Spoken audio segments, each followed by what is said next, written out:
Hello বন্ধুরা, শাশুড়ি মা রান্নাঘরে তোমাদের অনেক অনেক স্বাগত। দেখো আজকে আমাদের দুপুরে কি রান্না হয়েছে তারই একটা ছোট্ট ভিডিও তোমাদেরকে শেয়ার করছি। দেখো রয়েছে ভাত, এখানে রয়েছে দেখো পাট শাক ভাজা, এখানে রয়েছে দেখো বেগুন ভাজা,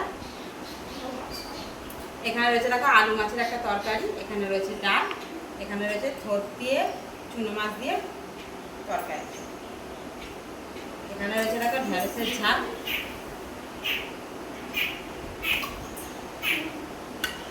এখানে রয়েছে দেখো এঁচোড়ের তরকারি,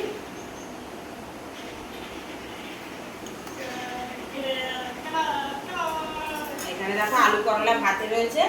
আর এখানে ডিমের রেসিপিটা তোমাদেরকে শেয়ার করে দেবো, তোমরা অবশ্যই দেখে নিয়ে কমেন্ট করে জানাবে আমার এই ডিমের রেসিপিটা তোমাদের কেমন লেগেছে, অবশ্যই কমেন্ট করে চাই। আর এখানে দেখো রয়েছে চাটনি আর আম। আজকে আমাদের এগুলোই রান্না আছে। তোমাদের যদি ভালো লাগে লাইক কমেন্ট শেয়ার